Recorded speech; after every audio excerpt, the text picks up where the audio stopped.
So awesome, man. So today we are talking about understanding, financing your houses, financing property in general. But before we start, sir, you can just introduce yourself and we can get it going.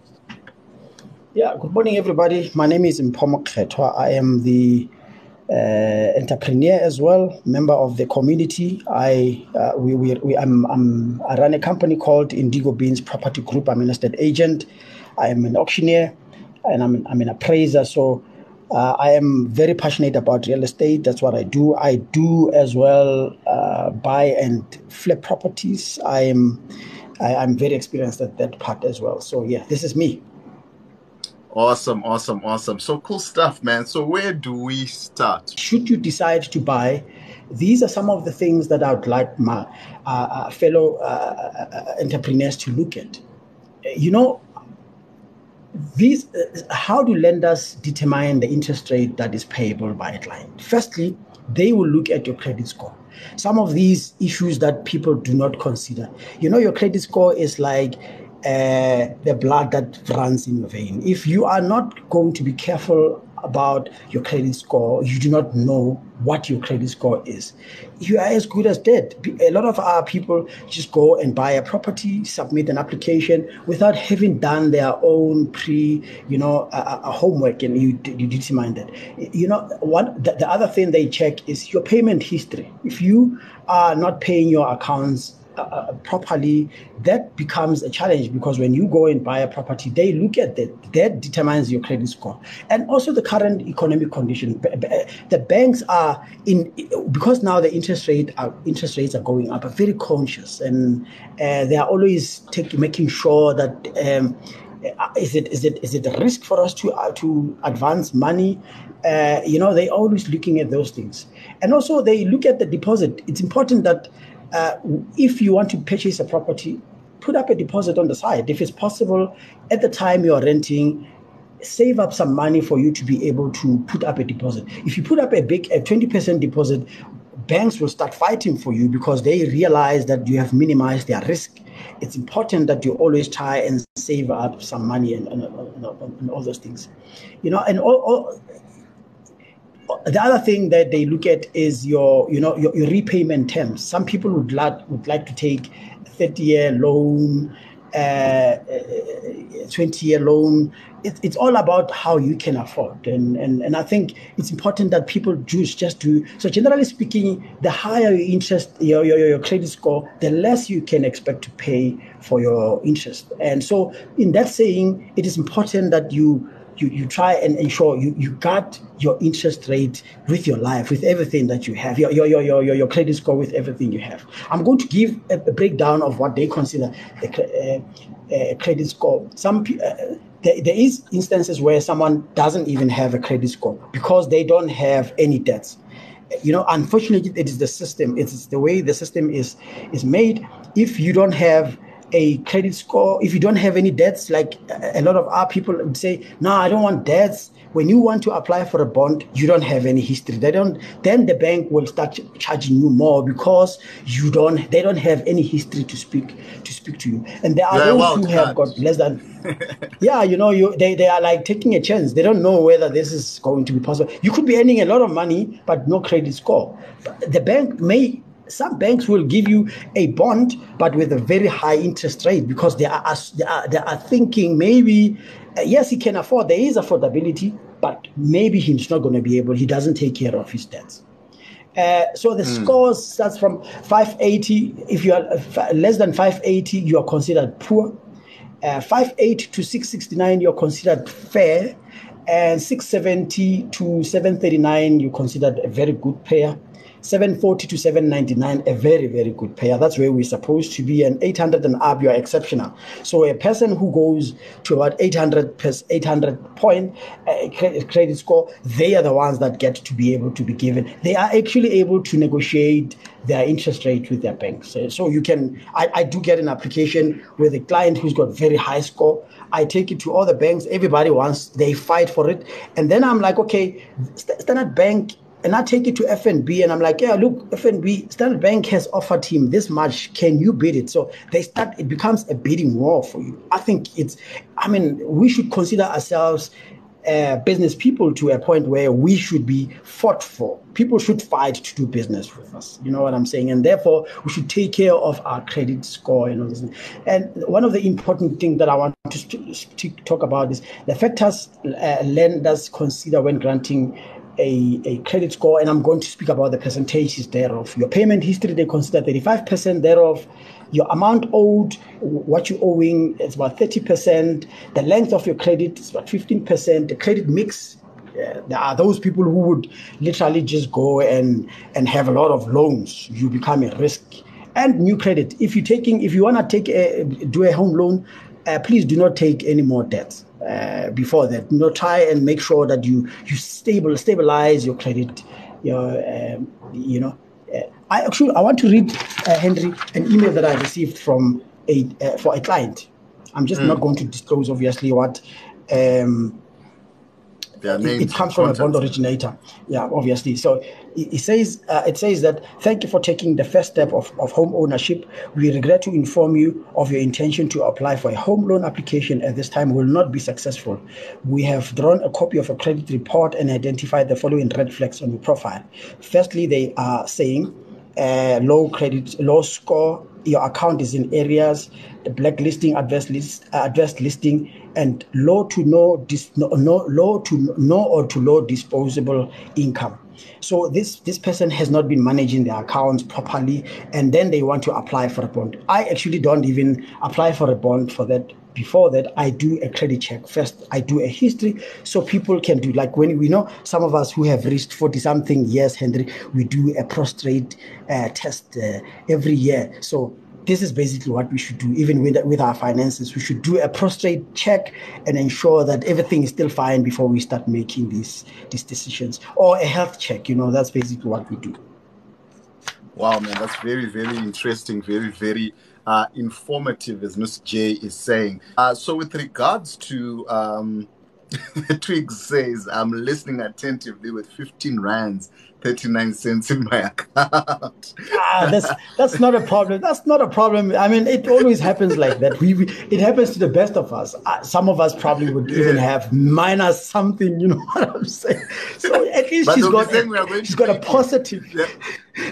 They'll be saying we are big property dealers and all these things. And I think this is what's important, right? Because for some of us, some of these things we didn't know, right? And after school and all these things, you end up getting into all sorts of trouble, right? You can even end up like whatever happening, maybe you can't pay back some sort of account, whether it's for a clothing store. But sometimes you might even start avoiding those calls of those people. You end up, the account is ended over and all these things simply because of inexperience. You don't know, how are these things going to affect you in the real world, right? Now you're from varsity. Now you're in the real world now. But because you don't have experience. So sometimes it's good to have this information when you have 15 rands, 39 cents, because you're not going to make, as many mistakes, because imagine if you have a million, but no knowledge, you get into all sorts of problems. So I think it's good to even know these things now. It's really important. So let's talk about, you said, you mentioned here the percentages that are looked at, the factors that are considered when one is, what lenders look at. So you said like your payment history. So how far back do you think they go back? They go to about 24 months. And they go to 24 months. It's a very long. So they will always look at that. If you pay today, you don't pay. The next day you pay. The next day you pay, and then the next month, they always look at those kinds, and they actually speak to your credit score as well. Because if you go pay to, and it's important have the impeccable score where you are showing the green all the way. And see how that actually happens when you start buying a house. So when you start buying a house, shouldn't be a decision you wake up tomorrow and say, I'm going to buy a house. Plan it forward and think about it, something. And then you start checking your credit score and start building. Because here it's a business decision that you're going to make, which you are likely to have for the next 20 years. I mean, why do you make a decision for 20 years overnight? You wake up in the morning, you haven't checked your credit score, you haven't planned properly, and now suddenly you're going to go and take your payslip. I know you earn a lot, but you haven't done your proper due diligence. If you do that, it's easier. Whenever stuff like this happens, interest rate goes up, you are already sorted because you've already thought about these things. And even if people want us to help them with a pre-approval, they can get in contact with us. I can assist them. My team is able to assist them to do a proper credit check, and then they can sit down. If there's anything that needs to be sorted out, we can diagnose and deal with it. By the time you are ready to execute, you are ready, you are in a perfect state, and you are not buying at the maximum. When interest rate comes here, you're all cruising up as if nothing is happening. Awesome. So guys, Mr. Mpho Ketwa has actually created some notes around this, just some pointers. So I'm going to share this on our WhatsApp group, Success Inspiration. So guys, if you want to join that WhatsApp group, just send me a DM, right? Just send me a DM. You can send me a direct message. And the other thing, just tell us a bit about, even for those who are not yet married or whatever it is, or those thinking to buy a house with someone else, you also need to do this for your spouse, right? Because if you're going to buy it together, these things are considered for both. Am I correct in saying that? If both your names are going to be there? Absolutely. If you're married in community of property, if I'm blacklisted, she's blacklisted. She may take care of her affairs. So guys, before you marry someone, make sure that credit record is on point. Absolutely. You know what? I think people should not live in this shell cocoon and think it's a fairy tale. It's a fairy tale. Check it. I mean, I think these are discussions. I got married in 2004. We didn't do stuff like that. I will obviously say that to my kid. My kids, I'm like, listen, you want to buy a house or you want to get married, and check your credit. Check his credit score. Check your credit score and look at it. And the thing is, there is so much you can determine of a person from the credit report. A credit report literally speaks to who we are. If you're careful with your sense, you will be careful in the real life. And I mean, money is everything. I was speaking to a pastor friend of mine, and I said, the Bible says that money answers all things. Let's not talk as if it is not the truth. Money is the answer to all things. If we are not going to talk about the issues of money before we get married, we are from a school of people who didn't discuss stuff like that, and we've learned. But those who are still coming and they want to get married, please have a discussion about it. You are not going to come here and talk about it as if it's heaven. I know you love each other. Please talk about the issues of money. You want to buy a house? I don't know. I'm a businessman. Of course, I want you to buy a house from me. As a girlfriend and a boyfriend, okay, do it.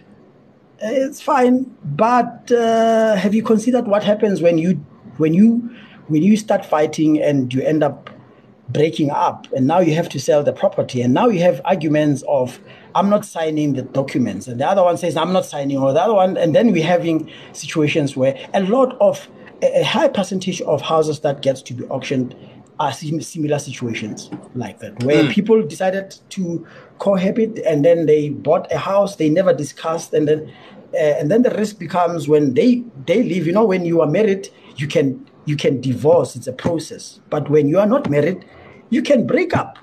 That's a totally different a scenario. You break up, you walk away, the other one walk away. There's no pastor to discuss. When we are married, we can still go to a pastor and try and salvage the marriage. But when you are a boyfriend and girlfriend, you break up. And breaking up means breaking up. Or there's no room for anyone to say anything. It's a breakup. There's no family. Yeah, I mean, nothing. a breakup means we are not even going to go and see a marriage counselor.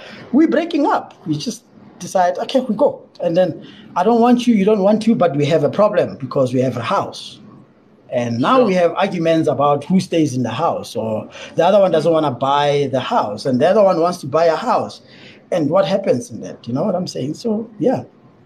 Sure. I mean, that's crazy, man. Very, very important stuff, you know. But I mean, if you can buy a house, I mean, we're not marriage counselors or relationship counselors, but I mean, if you can buy a house together, I'm sure you can get married. I'm just saying. But hey, other people have got other views on that. So how do you keep your credit score high? You know, what are some of the things that you can do to do that? I think in times like this, you need to reduce the debts you have. And one of the very important thing that I always say is that reduce your debt, small debts that you have, try and pay them off. Start looking at those which are charging high interest and which are small, and try and deal with those ones. And one of the important things that people don't know, you get a credit card of 1,000 rands, right? Limit. Do not go over half the amount when you're spending. Don't do it. So don't max your credit card, because when you do max the credit card, your score starts shooting down. When you buy a property as well, just try and buy, at the lesser, avoid opening a lot of accounts, pay your debts as well on time. If you've got any adverse listings and just try and deal with those things. It's very easy to go when your creditors phone you, pick up the call and deal with issues, make arrangements and pay them, because when you need to buy a house, those are issues that they consider. I see Andile saying that their credit card utilization is below 30%. I mean, I'm sure her score is like 800. You know what I'm saying? Yeah. That's a fantastic thing to do, because when you are doing that, you are able to negotiate whenever you have to make a big purchase, when you're buying a car or buying a house. And also negotiate. Please don't be excited when a bond gets granted. Go back to a bank and start negotiating further. Push the bond originator. That's their job. Tell them, I'm not taking it. Go and negotiate with the bank. Some banks now, they will give you, some banks will give you an offer, and then they will say to you, okay, we will give you a lesser interest if you open a check account with us or move your bank into us. Of course, it's a give and take. It's a situation that we should be able to negotiate these things. Don't just go take. If they send you an approval, do it. Negotiate. Tell them, I'm not accepting it like this. I will accept it in my own terms. This is where we are. And remember, we are in the buyer's market, Henry. And therefore, a buyer determines the price. So when you go and looking for a house of R1 million, in this situation, in this financial crisis situation, you easily can get that house for 900,000 rands if you negotiate properly. So it's all possible. For 950 below the market price, you should be able to do that.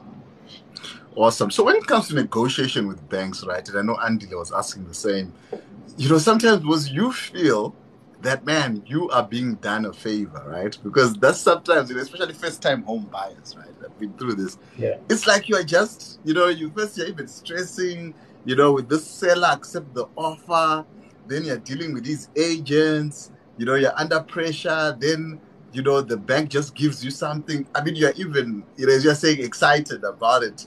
It's like sometimes, we think that we are actually but we are the clients, right? In a sense. We are the clients. If you're buying a house, you're the client. But we feel sometimes, these people are doing you a favor. Even when the bank comes, like Shorty is saying, you feel like you're at the bank's mercy. It's like, oh, thank you very much. How do you grow that confidence and just know who you are in that situation? I think it's just an issue of just literally just growing the confidence of knowing that you are the decider here. You are the one that can decide to pull it or not. And I always say to my friends, whenever you make an offer to purchase for a property, put it there that this is subject to you getting a bond that is favorable to your terms. So literally, you are at the time you make an offer. If you find that it's not favorable to your terms, you can decide, nah, I'm not going ahead with the sale. I think it's one of those issues that people must grow the confidence and decide. In this case, you are a client, you are a business, and therefore you need to make the decisions and call the shots. If you do that, it's going to be easier.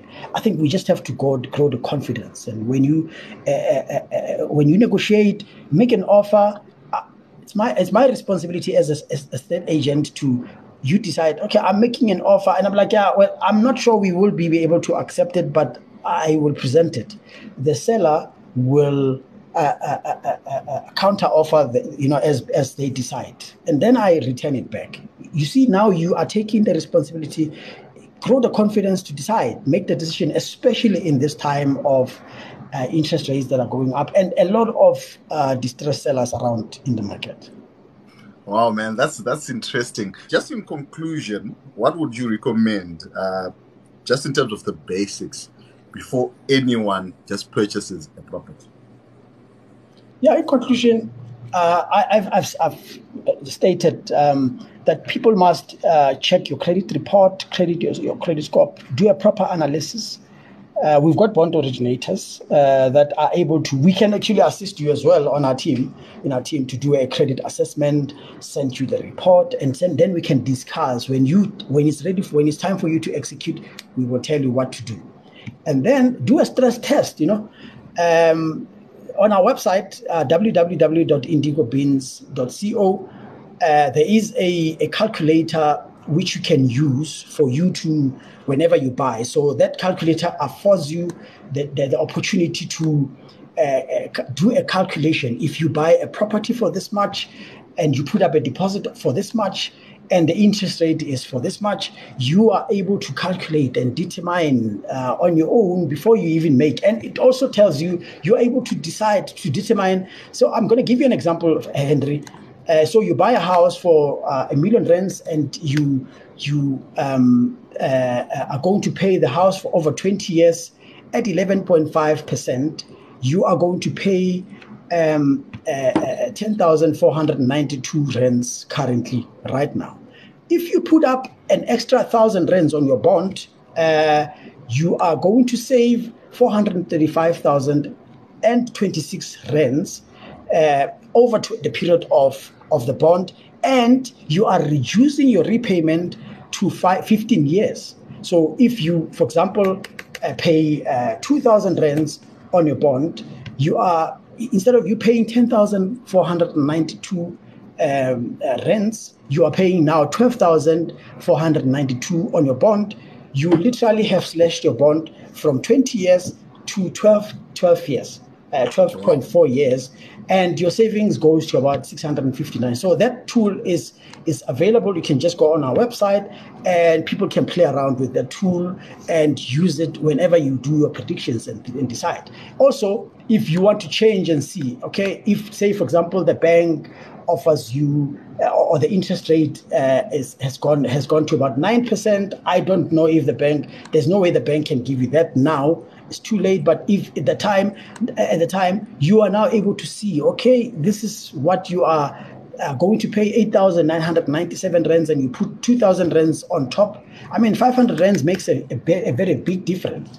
If you put up 500 rand extra on your bond, if you have a bond, you literally slip 3 years off your bond on top. So play around with this tool that people can use, and also it tells you. You can also check your affordability, how much you afford with, and people, if you don't want to also speak to us regarding what they qualify for, do your credit check. There's this tool that I have. they call it Clear Score. So Clear Score is like is a company that they are literally give me a free credit report every month. Every month, at the beginning of the month, they send me an email to say, "Hey, your credit score is flying high. We will get a lot of offers for your credit card and all those things." Obviously, I'm not tempted to go borrow money and take these credit cards and all those things. But what it does is it keeps me informed of what is going on with my credit score every month. Every month, I know what is going on. I know what has to happen. Also, when you're buying the property, look for a property, negotiate the insurances and the life covers life covers on a yearly basis. I think one of the issues that people are undermining to do, or we don't do, is to go back to the broker and say, "Listen, my car is now no longer valued at 300,000 rands. I bought it at 300,000. It's now worth 250,000 rands. Can you reduce my payment every month?" It can still be done with your house. Have a life cover. Bazalwane, please have a life cover. When you're buying a property, have a life cover, and also consider buying. When you're buying a property, please consider that there is also issues of electricity rates and taxes and levies. Those are very important. And when you get into trouble financially, please get in touch with the bank. When they phone you, don't avoid their calls. Try and make arrangements while there is still time. Awesome, guys. And I mean, you spoke about having a life cover, and we had a deceased estate auction like two weeks ago, which Indigo Beans Property Group was coordinating. So how would the life cover help in such a situation when it comes to that sort of deceased estate situation? Mr. Mabungu is the person to speak to. He's a financial planner. But one important thing is, when you have a property and you have a life cover and you happen to pass away, which is one thing that is going to happen for us, you cede a portion of your bond, of a portion of your life cover, to settle what is owed to the bank. At least your family is sorted out. By the time you pass away, you are able to have the bond paid up, and then the family can decide what happens. Obviously, when you have a will as well, you now can decide what happens to the property that you have. I mean, a property is an asset that people must have. There's a book that I'd like to recommend, which I read very long time ago, by Susie Orman, and I think I hope people can maybe try and look that. The American system and the South African credit bureau system is the same. It's called The Money Book for the Fabulous and Broke. Well, she actually described us. You know what I'm saying? So it's a very interesting book which you can read. You now know the ins and out of banking, on how they consider you when you are going to buy a property. It's called The Money Book for the Young, Fabulous, and Broke. Awesome. Thank you for that. We'll definitely look into it. Yes, Mr. Vronga Holdings. Yes, I Andrea Mpho. Awesome. Yes, sir. I'm a financial planner and accountant, working at Vronga Holdings. Work with different insurance companies and estate planning companies. So my take from today's conversation is negotiate. I worked as a business banker and personal banker before, and a lot of other races will come and negotiate rates. But our people don't negotiate because they think that if you are given 11.5%, that's it. From day one until you finish your 20 years, you must stay on that. So the day you are given a loan, your credit score was on a certain level. But over time, your credit score improves. When your credit score improves, then you should go back and negotiate and say, but at the time, this was my credit score, and this is my credit score now. My affordability was low. My affordability now is high. So with that, you are able to negotiate. The way we negotiate at the spaza shops and all these places, when you are buying stuff, let's try to start negotiating with banks. Let's start negotiating with insurance companies. It's a legal requirement for your advisor. If they are not doing it, tell them that it's a legal requirement for them to review your policies once a year. They should review them once a year, because your situation this year and next year will not be the same. So you can save a lot of money. Instead of us just getting this interest increases and everything, we can go and negotiate so that we can get maybe prime minus on your home loan, and that will reduce a lot of money that you were supposed to pay. So understanding that, and another thing, your financial literacy is the one that will determine your credit score. Because if you don't understand, like somebody was talking about, I use less than 30% on my credit card. A lot of people don't know that. Instead, they avoid credit cards and they're scared of them, you know. And all these things that Mr. Mpho has been talking about are very important. But negotiating, please do, because banks, even if they can see that your credit score is now good, they're not going to just reduce on their own, because obviously they want to make money. But if you go and negotiate, they know that you can go somewhere else and get a bond. Because don't forget one other thing, maybe people don't know. You can switch your bond from one bank to another. If they don't want to decrease your interest rate, and you are negotiating, they don't want. You go next door and say, this is my bond, I'm with bank A, and they don't want to reduce my interest. Will you be able to do that? And if that bank, the next bank B, can say, no, we're going to make you pay less here, then you go back to bank A and say, look, here's the offer from bank B. What do you think? Are you still standing by your word, saying that you're not going to increase decrease my interest? And bank B will then start negotiating with you. Bank A, sorry, will start negotiating with you. Make them beg you, not the other way around, because they need you more than you need them, and people don't know that. Wow, that's very, very critical that you just shared there. So with that question, Mr. Vronga Holdings, with regards to the life cover in a deceased estate situation, what did you say are the advantages of that? But also someone else, Andrew, was saying these life cover premiums increase as well. So how do you balance that as well? Okay. When it comes to deceased estates, the reason for a life cover, especially when you're getting a bond, they will really encourage you to have a life cover. Because if you're having let's say you're married in commercial property and you have a bond of R1 million, the life cover for each of you should be at least above R1 million. Because then, just talking about the bond, not talking about financial planning, because when talk financial planning, we include other things like your personal loans, your responsibilities, and others, and your kids. But here, talking just about the home loan, you need to have an amount. Each of you should be insured for more than R1 million. What happens when you die? All the monies that you had, even your investments and everything, are freezed. They go to what we call the estate, or your estate. And because of that, which means no one will be able to pay the bond using your money. If you have a wife that is not working, then which means you won't be able to afford that bond for that time being. So the life cover comes handy, because then immediately after that, obviously there will be monies that will be paid for the funeral cover, if there is a funeral cover on your life cover.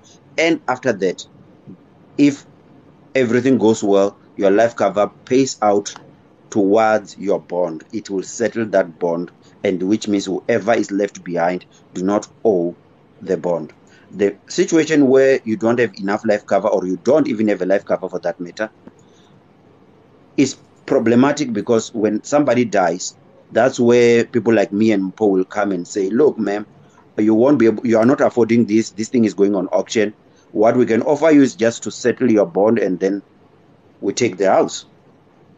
And we'll take it, because there's nothing we can do. I mean, we won't let the house go into auction and then bought for a very low amount you still owe the bank. Rather, give it to us. If the loan is something that we can afford, we'll pay off the loan and then we take the house. But you don't have a home after that. So why not have insurance that will cover that? So if you don't have one, please go back to the bank and negotiate. And please, we get a lot of adverts where people say, unless if you know you have a situation, do blood test because you get a cheaper life cover when you have done blood test than when you have not. Unless if you know your conditions. If you don't know of any health problems, go do, especially if you are young, go do an insurance that needs blood tests because it's cheaper. Wow. So yeah, Wow. I think that that that maybe answers that. Because there's more certainty. No, thank you for that, man. I need any property needs. You've got anything with regards to property and the likes, you can contact Mr. Mpho of Indigo Beans Property Group, and you surely assist you. Surely you are saying, you know what, I wish you were my salesperson because, yeah, she would have gotten advice with regards to the property, in terms of how much affordability and the property to buy. But she says she's coping at the moment, so that's positive. Yeah. That's Yeah, great. it's great. That's great. Yeah. If you want to join our WhatsApp group, Success Inspiration, only admins can post, so you don't have to worry about a lot of people posting. So, guys, much love to you, Mr. Mpho. Thank you very much. Have a great day, Mr. Vronga Holdings. Thank you very much. Have an awesome day, and everyone else who's here. Remember, our dreams are valid. Let's keep pushing. Yes, sir. Cheers, guys. Thank you very much, and keep well. Drive safely. Thank you. Everyone who wants to do financial planning, please contact me. Then you can go buy your properties from Mr. Mpho. Awesome. And I like that. Because seriously, I feel that, the problem, Mr. Broker Holdings, I feel that is that, we are in this continuous cycle of credit, right? And that's why even now they're offering you to buy a property even if you don't have a deposit, because they are seeing that people don't have deposits. So that's why it's not a favor the banks are doing us per se, because they saw that people don't have money. They don't have the discipline to save up a deposit. No. Right? That's why they're now saying, I just buy even without a deposit. Yeah. Right? Yeah. So I think we really need to get out of that, because I feel that's really the trap we are in now. Because they said there was a rat race. Now there's a debt race.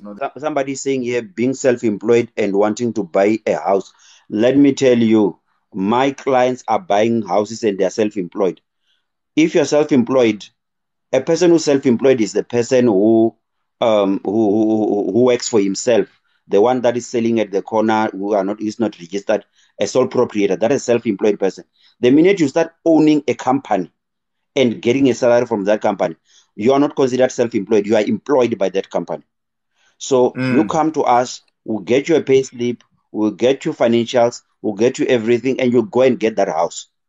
Our clients are buying properties. Self-employed is a thing of the past. We don't do that anymore. No one is going to be discriminated because of the type of work they do. So you qualify like everyone else. No, that's so true. That's so true, man. Because it is a separate legal entity. That's what I've always wondered. Like these guys, they gladly take your payslip, but they never ask you for the financials of the company you work for, right? But if you want to go as you're saying self-employed, they want 6 months bank statements. And you're like, what's the logic in all this? It doesn't make sense. My But employees go to the bank. Look, my employees go to the bank and get credit without supplying financials. When I go there, they want financials from me. But it's when you are not having a proper bookkeeping system. When you have a payroll system, a bookkeeping system, when you get there, you are on the payslip, you are a manager of a company. And you earn this much, and your bank statement shows that. So why then do I have to bring all these other things? Who will be telling people that, no, actually this company, Henry, is the only employee in the company? No. They will give you your loan because you're having a payslip like everyone else. But when you don't have a payslip and you're just going with the bank statement and your money is not properly, you are not getting paid on a certain date, you just go and withdraw and spend and whatever. Obviously, they don't trust that. They will ask financials and stuff like that. But do proper planning and you're going to be sorted out. They won't stop you from getting... we had a client who bought a car last month, and another client is going to be buying a taxi this coming month. There's a guy who's going to be buying a property. We do refer them to Mr. Mpho for properties, and it works. Awesome. All right. Thank you very much, gents. Hey,